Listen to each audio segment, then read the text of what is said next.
Hello, everybody. Thank you for coming. We have a good turnout. Our speaker tonight is our actually she is our county clerk, is our other head left, and Leah Denbo. And she's going to tell us a little bit about what's available at the courthouse now in her department. Because so much has changed. The health department's moved, everything's moved on us, so we don't know where to go. She's going to give us some leads. Leah? I just introduced you, Leah. Okay. Sorry to say.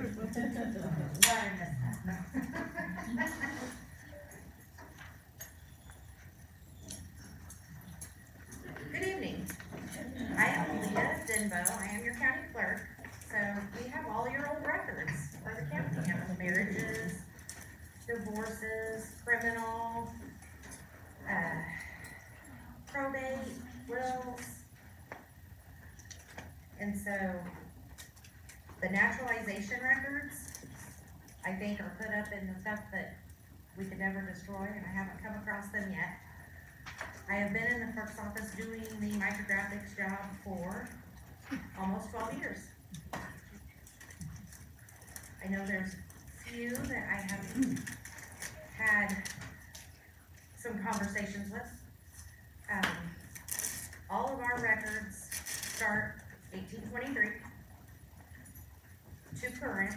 Some of your more current is online or on our computers. It's really simple for us to get.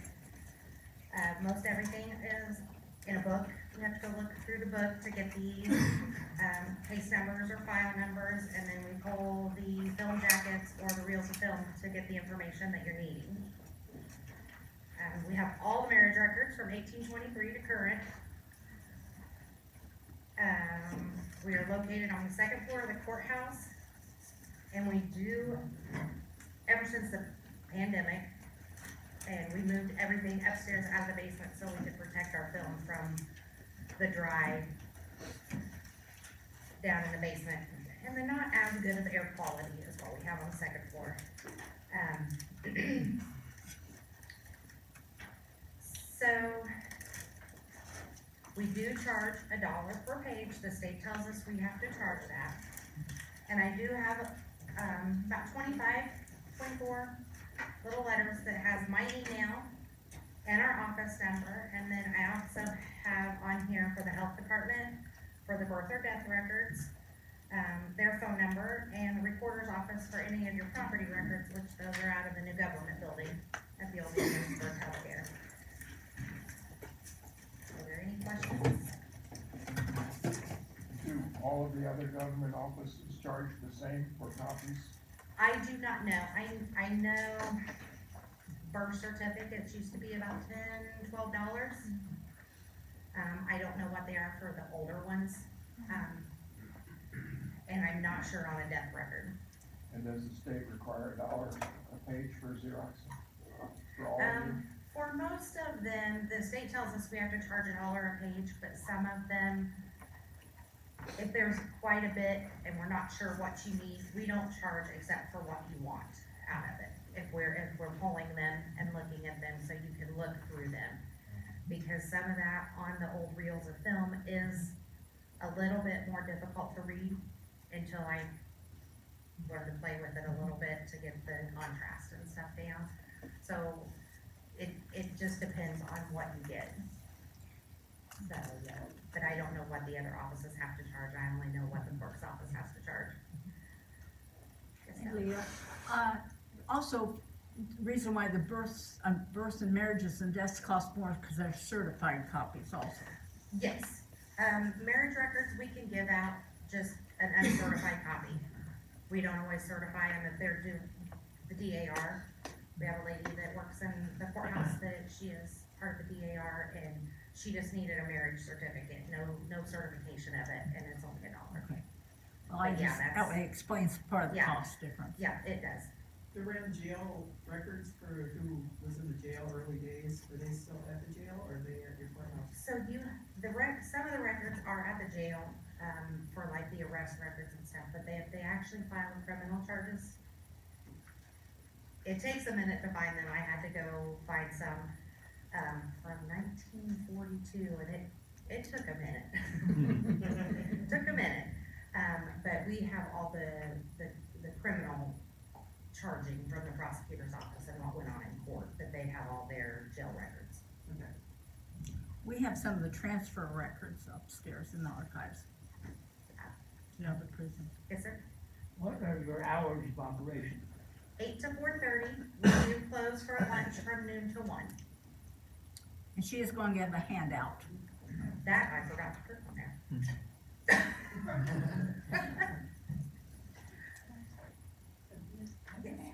You know, for the new, for the star on your ID, you have to have, you know, like you get married or divorced or, you know, They the do. ladies have to show. Yes, every time you changed your name. So if, for like myself, I had to supply my first marriage record. Well, I went back to my maiden name, so I had to supply a certified copy of my divorce decree and then my marriage to my husband now. If you did not change your name back when you got divorced and you just stayed that name, you don't need a divorce decree. And they all have to be certified. Married again. Just the marriage records, because you went from your birth certificate to your first husband to your second husband. Okay, so what if you don't? You were born before your parents got married, and you just used your, that's, you know, the name. And so you have no, Your birth certificate doesn't show that name. no, They may be able, for the BMV, I don't know for sure, but they may be able to look on your birth certificate and see that that was your father's name. Because back in the day, they didn't have a name change or anything, they just no, changed there's names, no dad name on no it. dad name on it. That I don't know. Because that's the BMV's law from the So feds. meanwhile, you got your social security card in, the name you grew up with, and now all of a sudden, There's no record from where you, how you went from the name on your birth certificate to the name that's on your marriage license. Right. That would be, supposedly this new rule is not supposed to cost anybody anything. right. Yeah, because we had one that they actually just, they are of the age where mom got remarried and that's the name they went by and there was no record of it. No adoption, no name change, no nothing. Yeah. Probably like the old days, just get some witnesses to. There is those I do, but I don't know if the BMV would accept them, cause that's the BMV's thing. Yeah. Because I had a lady that couldn't remember her first marriage. Well, when you go on the state's website, to the Indiana State website for marriage license, it starts in 1954 or 1958. And she was married before that. And she couldn't remember where she lived, what county she lived in, we have to go to that county. And I couldn't find it anywhere, and neither could my contacts in the state. So until everybody gets recognized. Yeah. And even then, you know, with floods, fire, disaster, And in our courthouse, I wanna say our adoption records do not start until 1948. Because somehow they got destroyed before they got microfilmed. So we have no record before 1948 in our courthouse, you have to get it from the state archives. That's just this county. I don't know if there was a flood and they got destroyed, there was no, but I know I have nothing before 1948, or 1948, 1954, one. Yeah. Where did you say the land records were at? The land records, recorder's office, out at the government center, What's the address for that? You know? 1580 Constitutional Road. One more time. 1580 Constitutional Road. If you watch when you drive home tonight, you'll see a sign for it. I'll tell you where to turn. It's right behind Christy Hubler in the old Williamsburg Healthcare. I looked last time and I didn't see it. It's like over there. Yeah, you can't see it from the road No. till you get on up past the drive and head on out. But you do see the condos from the road, they're next to the, just south of the road. Did they move the deeds from the courthouse? All property is out of the government center now. We are nothing but a courthouse. We are the prosecutor's office, the 3 courts, the clerk's office, and the child support prosecutor's office. That's it. Probation is down across from the old hospital. They're on Bedford Street. Yeah, does that include everything that was in the basement? Like, not the Yes. film, but all the books that were Like down all the old plat books and, yes, at the, X-ray records and yeah, the everything on the assessor's shelving? office and auditor's office, Yay, all of 'cause that. it was moldy down there. Yeah, now they're all in there, they have a really big office in the auditor's office and all of their books are out there and, yeah. I was gonna say, at the old courthouse, before they moved out there, one time I was in a room, auditor took me down to a room, and it was, I thought I'd seen every room in that thing, and it was to the ceiling full of books along the wall, and it was like for Wingate, and all these little towns that everybody's been looking for something for before 1900, and you couldn't find it, it was all in that room. She actually had to climb up on banquet table to get the books for my That was kind Yep, we had ladders and chairs and Wow. Not as bad as Boone now it's all County. out, it's all out with them, it all moved, they moved it all with them out there, so. One time in Boone County, I was on my hands and knees on the basement floor because that was the only place I could open the book fully. Are there plans to digitize any of those? Just like long range plans, or do you know all these records and? For us, probably not in the near future. As far as the old, now the probate from 1823 to 1900, 1940s? 1940s, they were digitized by Family Search. However, they gave us a big drive with all of this on it, and we cannot make head nor tails out of it because it's just a bunch of numbers, and we don't, all those, we don't have the manpower to go through them too, so we just pull the old reel of film and print off what we need. But they are indexed on our library website under Yes. Guardian Probate, and we have the probate books, book 1 through 77 in the archives, and we also have all the packets that used to be at the courthouse. There's 108 boxes, so it's like 52 banker boxes full. Those are all the little pieces of Yeah. probate, there'd be 100 Yeah. pieces of like bills and. There was You know, one that that we come across when they were doing all this and we were flattening them all out, that had counterfeit money in it. Oh, It was, or not money, but whatever it was back then, a counterfeit bill, and you could see that they had sent it away and had to have it tested, and it was really kinda neat, cause I was down there with them when they were flattening them all out. yeah, our club flattened those out. LDS is still looking for things to digitize. No, but what's the deal with, you said they digitized it, but you can't read it? So they gave us one big drive. Right. With all of it on, and it's just, it's not like 1823 to 1825, it's just random numbers for everything for over 100 years. So we have to go in and click on each one to figure out who and what is in it, so it's a little easier for us to just go to our index or our big books, like I have laying here, Right. find it and go to my reel of film and print it. So that's what you're doing when you have time. Yeah. In my spare time, that's what we do. We can Election too. For the probate books like you've got there, what volumes do you have? We have all of them. No. So mine isn't by volume, I have it by year. Oh, okay, Like this one's 1823 to 1963. oh, okay.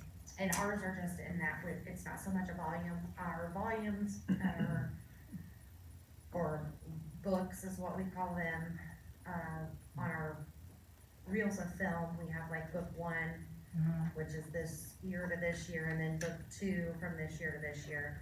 And that's where our volumes came from, was from See, the reels. ones we have upstairs have complete records on the outside, with Yes. complete probate. So that counts for the different number of volumes. Yes.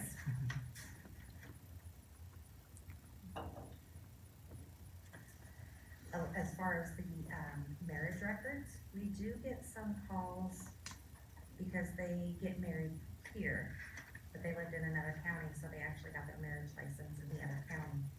Because in the state of it, you can take your marriage license and go get married anywhere in the state, but you get your marriage license in the county you live in. Well, the lines weren't so defined for the, outer counties around us. Well, we lived in Linden. Well, I'm finding it in Tippecanoe County, cause they were just that close, so they went to Tippecanoe County, cause they just weren't as defined. So we do run into that, so. The commissioners book record book 1 made it over to the government center? Cause it was in a separate place than this. I would kind say of it counter. did. It, probably made it over there, and it is probably either in the commissioner's office with Lori Dawson now, or it is still with the auditor. The only thing I really have, like I said, is any criminal court filings, civil divorces, things like that, but, about 3 years ago or so, Mr. Klein, our county administrator, asked for Karen and I to come up with the list of all of our county council members and our county commissioners throughout all time. We only start in 1900 because the clerk's office was not in charge of the elections until 1900. So our records only went to 1900, but we got all the, and while we were in there, we just did everybody, sheriff, clerk, recorder, auditor, commissioners, council from 1900 on. So they have all those records over there because they wanted to do plaques and for them at the new center. Now, there is a type of birth certificate, it's a delayed birth certificate, because my grandfather had one. Yes, especially for the ones that were born at home. Mm-hmm. Before the hospitals and stuff, there isn't, we've seen them where they come in and there's no record of their birth until years later after they were born. Security. Because they just were born at home and there was, you didn't have to record it then, you were born, you were born. Well, my grandfather, they had the person that was in the delivery room at home, and his first grade teacher, saying that he was of age to go to school. We also, for the cemeteries, that's all with your trustees' offices in small towns. But I know you have a lot on the library website, because I went and looked at some of them. To look in the cemetery to see if they were buried in that cemetery, you can see markers and names and stuff in the old cemeteries around the county. Cause I was curious as to who was in the Breeks Cemetery that sits in the middle of one of, my family's farmland. Right in the middle of one of the fields is the cemetery, this little mound of dirt that we used to go adventure through when I was a kid. Well, that's probably mentioned on the abstract. It is. We went and looked. So, If it's owned by the farmer, it won't be, or might not be. On the abstract. That's how we found out that O'Neill was a trustee cemetery, was because it was listed out of the deed. this I believe is listed, the Greek Cemetery, I believe is listed on the Union Township, with the Union Township trustee. Cause they did some stuff when they were trying to do the fences and whatnot, and then realized there was really need for a fence out around that in the middle of the farm field. Keep some plow out. I found in Astrax, a lot of them, when they first bought the land, then they set aside some land for the cemetery, and that's mentioned in, kinda helps. So if people want to do searches, do you recommend they reach out and make an appointment and tell you what they're looking for, or what they're Yes. seeing? I do, we are minimal staff. Mhm. It is myself and 5 other ladies that run the clerk's office. And because I started in the micrographics department in 2012, so, and I kind of self-taught and learned all the things, and I am the one with the most knowledge out of all of us, and with election time being right around the corner, I'm gonna be a little, hard to catch at times. But I have my email and my phone number on here, and I have no problem staying over and finding what you need, or what you're looking for. I enjoy it, actually, gets me away from my desk and I get to look at all my bills. Well, it's nice to know that you say you need a contact, Mhm. because I'll have people contact me from out of state saying I'm coming in for 1 week, Yeah. and that's when they need to contact you and let you know too. Yes, and I do have some letters with all of our contact information on it. I have another lady, Ashley, in our office that is pretty knowledgeable. When I left out of micrographics, I did go work for a court for about 6 months, and she came in and took my place. But then I came back to the clerk's office, and really, I really enjoy it. I enjoyed working in the micrographics. I enjoyed seeing all the old records and helping everybody find what they're looking for, hopefully what they're looking for, because it's not always there. One of the most interesting things, I think, Karen and myself, we were pulling one up, and she's like, oh my gosh, they have willed their goat, or their sheep, willing their sheep or their cow to their son or whoever, and she's just like, this is so weird, because she's from California, so she just wasn't used to seeing anything like that. You know, your bed clothing and your sheets and, yeah.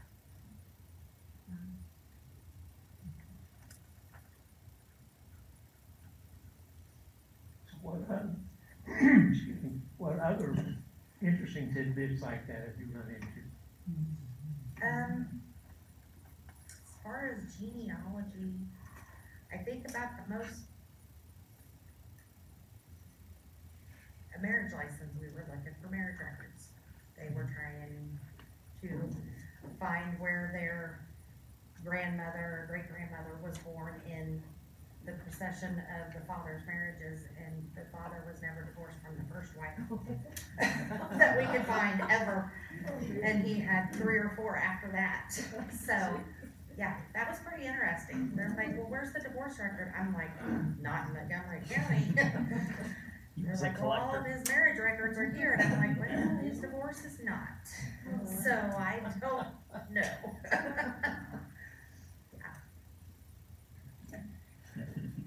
Yeah, Leah and Karen is very helpful in getting the marriage books we have upstairs in the archives now, since they had them microfilmed, and they went to the commissioners and stuff to get them to us to be protected. So we have 1823 through 2000, 2002?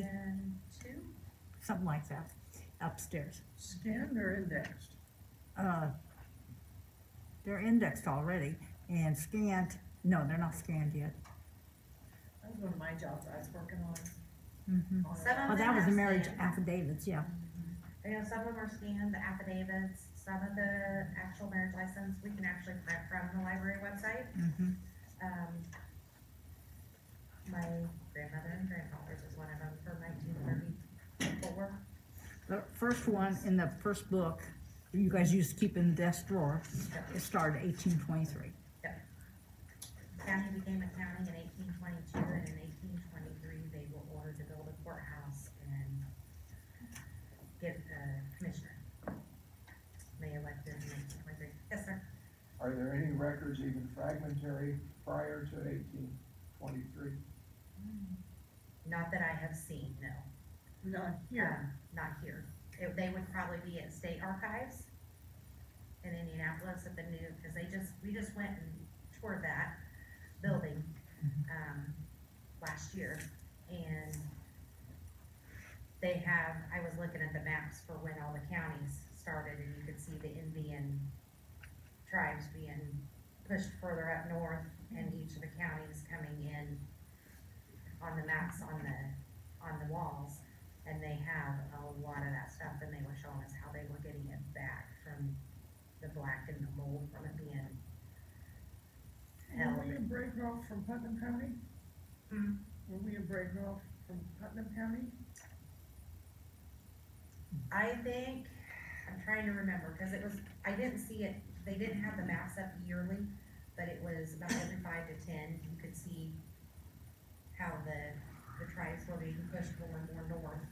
Well, Indiana in general filled up like a glass of water from the Ohio River. Yeah, it's from the bottom. And as a new county got filled up, they chopped the top of it off and make a new county. So we probably have records in Putnam and Park County.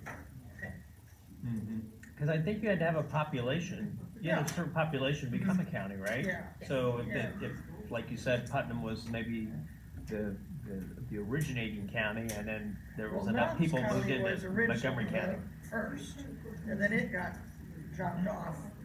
Knox County is what, the same? Yeah. Yes. And it was a third of the state. And then there was just a little bit of settlement up around Lake Michigan.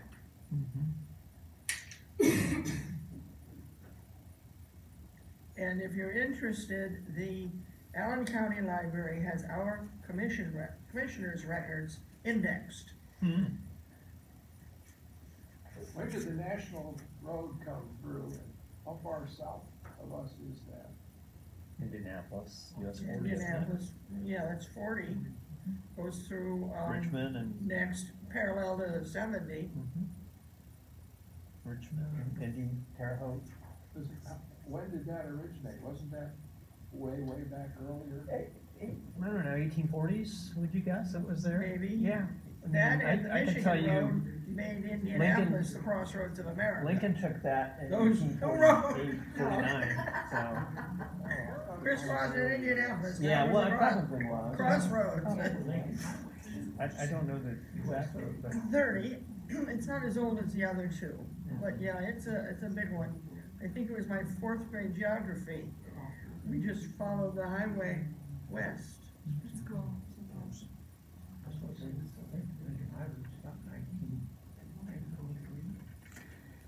Leah, what type of information would someone have to have if they knew that, like they had a relation that killed somebody or something? Is there any records at the courthouse that they can find the trial?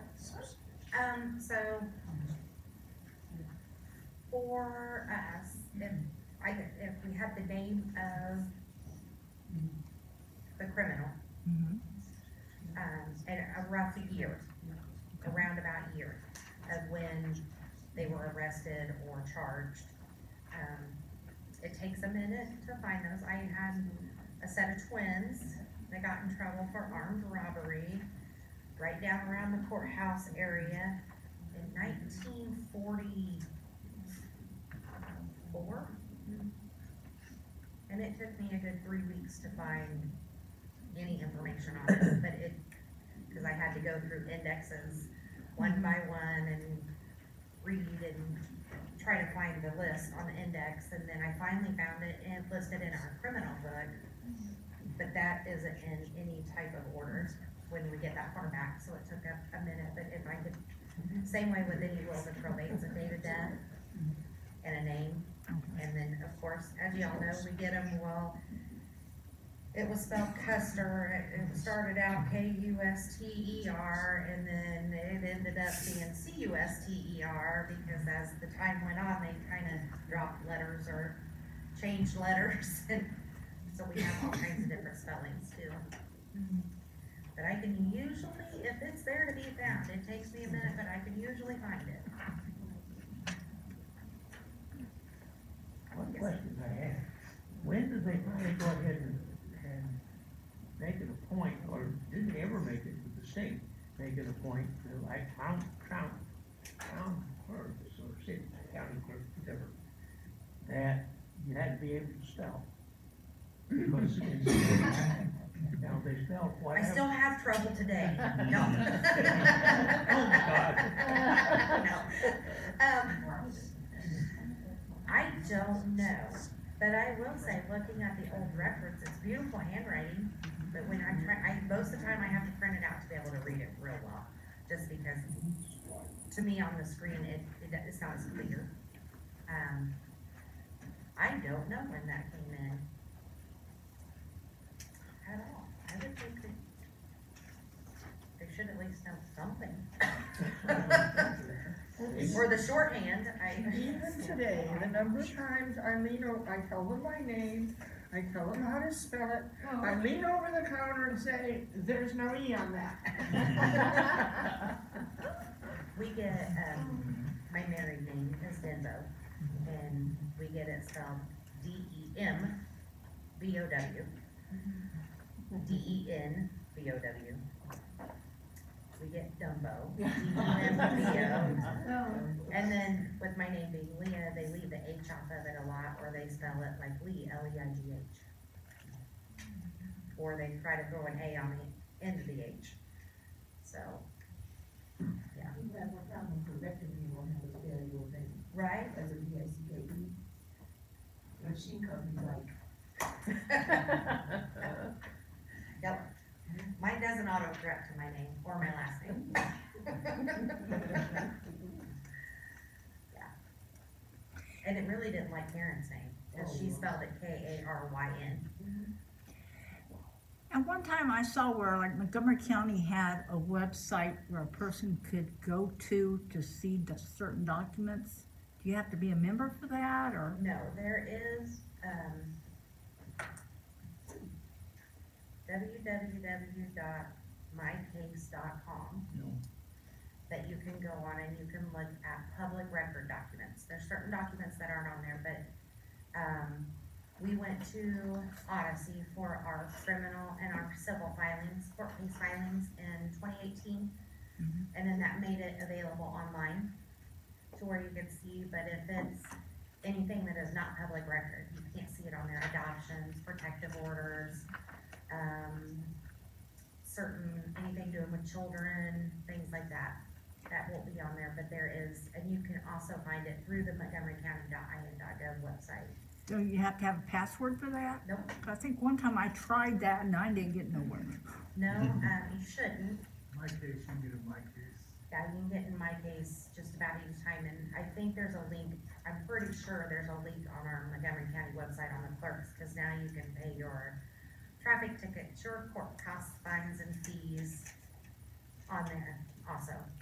So you don't have to come in and see us. You just need to get a you need to get a ticket, is what you need, then you'll have an account set up.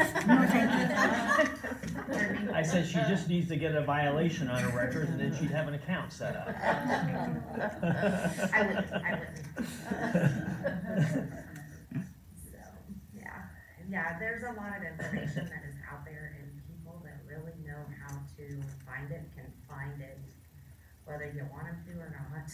I think some stuff about my deceased brother that I'm like, I did not know about my case. I'm like, oh my God, I didn't know whatever I read. Yeah. I'm like, more than I want to know. Yeah, unfortunately, it's there, and if it's public record, it's out there for everybody to see. There's a lot more expungements going on with people's criminal records, and they've passed some laws to where, for like evictions, if they're evicted and the case gets dismissed, they will seal that record so other rental companies can't see it because they made it right. If they get criminal charges and they were dismissed, they have to wait so long and they will be expunged, so you won't be able to see those. Some new laws that have went into play in the past couple of years, with everything being online and out there, and you can see it.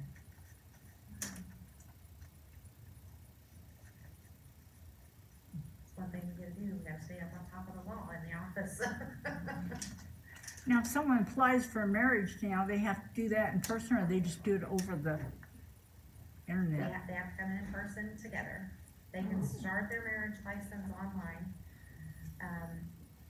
Say they're originally from here and this is where they wanna get married, but they live in California. There was a time we had a soldier that was on leave. And he wasn't getting in till like 4:30 or 5. So we cleared it with the sheriff's department that we could bring that couple in on Saturday morning and do their marriage license so they could get married on Saturday afternoon. Since he was overseas and he was only home for that certain amount of time. But they have to come together in person with a photo ID, and if they have just moved to our county, we need a piece of mail if their address is not up to date on their license.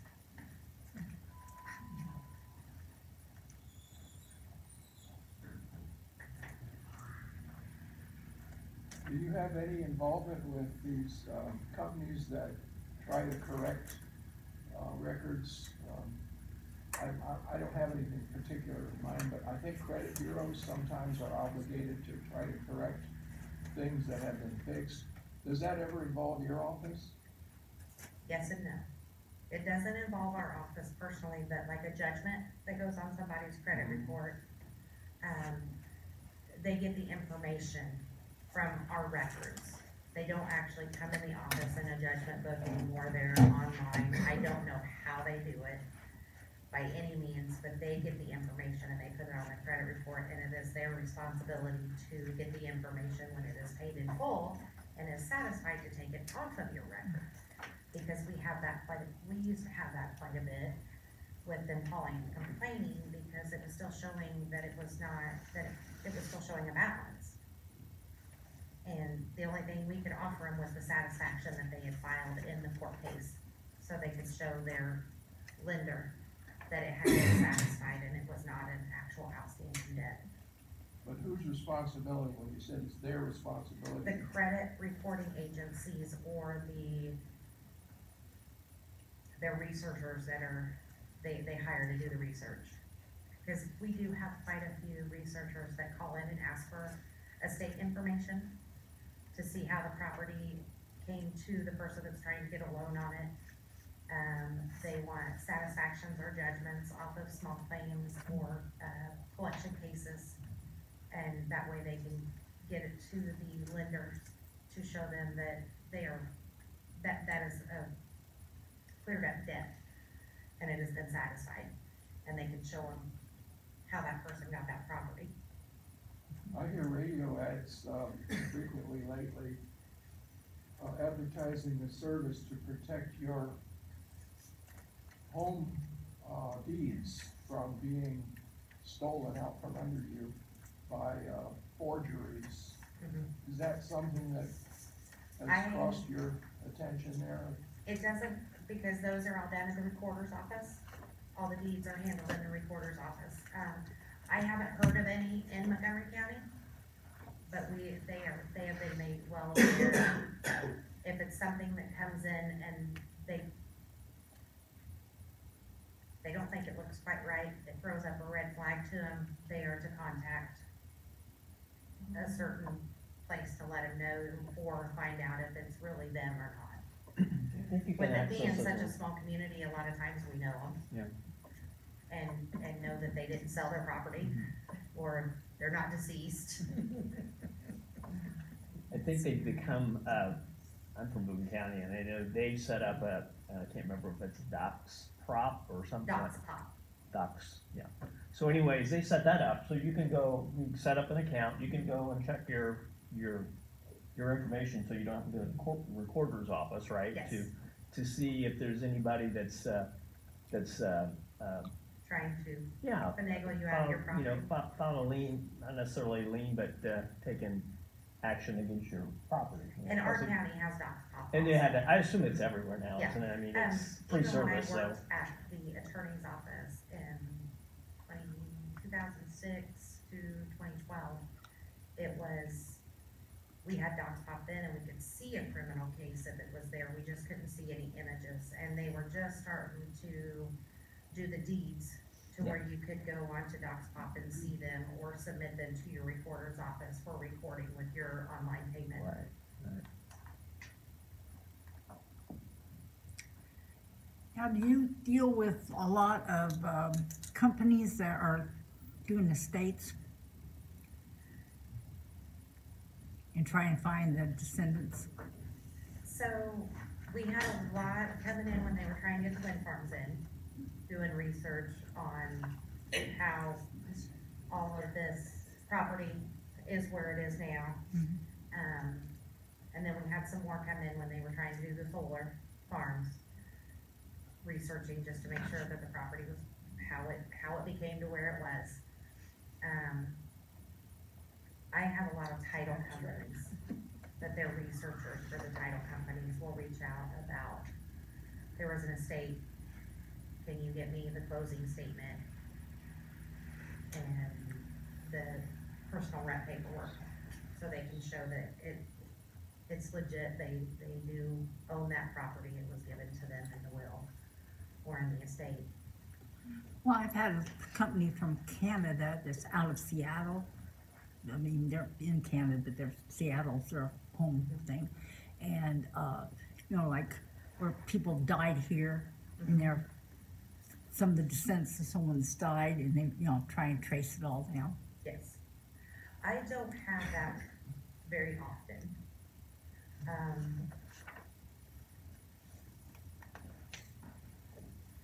Like I said, the most that I have had to trace back was how it all became to where it is now. It's like, okay, we see how they got it now, can we look up the estate for father or mother, and just, we have to work backwards to show us how it all transpired and got to where it was. But that's usually when they're wanting to do something with the land, with the wind farms or the solar or something like that. But I haven't had any out-of-state Inheritance, yeah. companies like that contacted. I had one, I think the one I had for the solar, he was actually out in Virginia. But he had some ties here somehow, he was originally from here or something, that's how he ended up with it.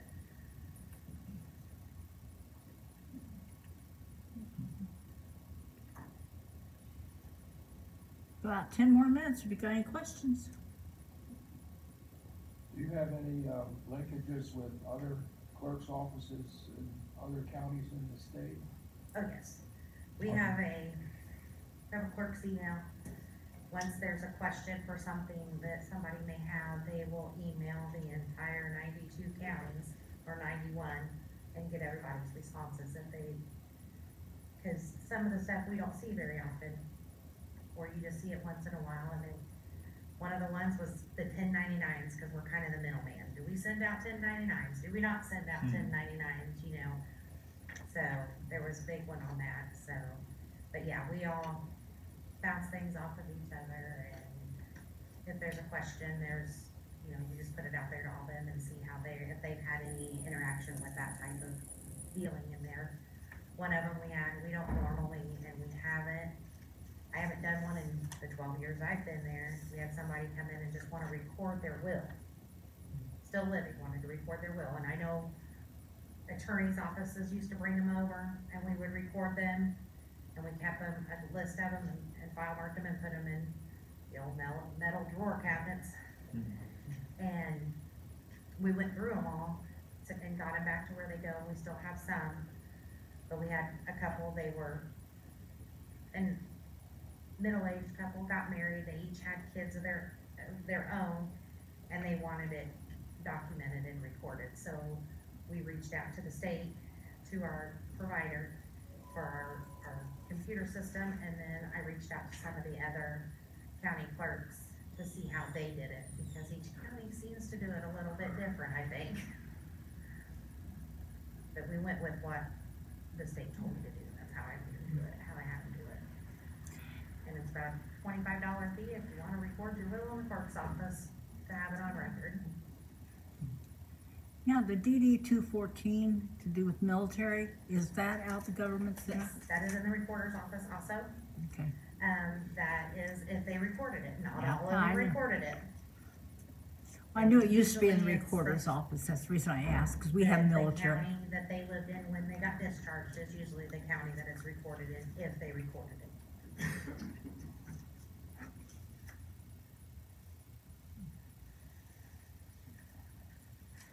Do you have any records, would it go through the courthouse for, maybe involuntary commitment? Maybe they're sent to a hospital or?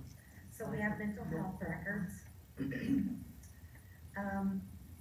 In our old probate will books back in the 1800s, a lot of them said insanity. It wasn't mental health like it is nowadays, it was insanity or committed. I've seen some in there, but they are all in with our probate and will records. And sometimes they were in the Guardian, where someone was given guardianship to As- that person. As you get further up in the years, the guardian records are separate from our probate, and that's where that would be, because a lot of them had a guardian. Well, one time in history, all you needed to do was say, I think my wife might be crazy, and the state would take her off your hands and support her. Don't tell my husband that. Yeah. That's what Mary Don't tell Todd my Lincoln husband that, faced, wasn't it? please. I think Mary Todd Lincoln kind of faced some very loose rules on declaring insanity. Was that the case? Yeah. Have we talked about adoption and what information adoption records have to be in when they get, I assume, I mean, I'm remembering the old adoption records. So that's where we don't, I think it's 1948. Okay. Our records, but what our judge requires, Judge Rojas, because all the adoptions are in Superior Court 1, you have to go through that court to get approval from the judge for us to release the adoption record. Okay. Whether it's your own, your children, we have to have the judge's approval. You can also go through the Indiana State Archives on the adoptions and get a letter from them. Okay. Also. And they usually, if that is the way that you go about getting it, they usually mail a letter to us. Okay. And I actually have a file that I keep with all the approvals from the judge and all the approvals from the state. So the adoption records, do they have the birth mother and father listed on those? They most of them do unless they do not know. Okay. But if they do know, they should have, yes. Don't they have, wasn't Indiana declared where they could open adoption that had been closed adoptions? Yes, you have to petition the court to get those open. But our judge still requires, and they'll take a copy of your driver's license, your adoptive parents' names, your biological parents' names if you know them, and your name, and then we go through and find them. When did adoption become the norm? Because early on, there was a stray child, you took them in, you fed them, and they were yours. I would probably say the 30s or 40s. Is when you started I mean, seeing there was more. the Indianapolis had a children's orphanage asylum, and that's where my grandmother went through in 1905. And she was adopted, and the local judge in the county where she was adopted, I mean, the papers basically said that the father's dead and the whereabouts of the mother's unknown. Wow. And there's the brick wall. Yeah. But that was approved. Yeah. There was no digging. And I've looked at the children's home records at the Indiana State Historical Societies where they're kept. And the mother's name is Only thing, there's a surname, but not a first name. And sometimes that's all you would get. Yeah. Because the mother didn't want, That's what I thought, it's Yeah. it's, didn't want to know, yeah, didn't want them knowing. exactly, yeah, no traces. Yeah. I recently was tracking down a family of kids that was placed out in the early 1900s, I think it was like 1903. And a couple ended up in White County, one ended up in Boone County, and they were coming from Hamilton County. And there is a database at the Indiana State Archives that you can put the name and then you put the county, and they have letters from those placements. And so you can find that, because I didn't think there was any records, but No. they've been moved to the state archives, so Yeah. you can get the letters that the foster parents are sending to the placement people, and back and forth for years. Okay, yeah, I noticed in this particular case, there was a due diligence, I'll say, by the state, because they went to the people that were adopting and to say, are you credible, are you suitable? So there was that protection at that stage of the game, which I guess I was surprised to see. You But wanna take them off our hands, here you go. which The orphan trains. what's that? Yeah, exactly. The orphan train, they stop and hey. Yeah, the orphan train, you want, Now, once in a while, our vital database, in the newspaper, there'll be adoptions, where I'll list the parents' names and stuff, you know, where it's a, where they're not a closed adoption. And sometimes it was in the newspaper too. It was in the- That's what I mean, yeah, vitals in our index.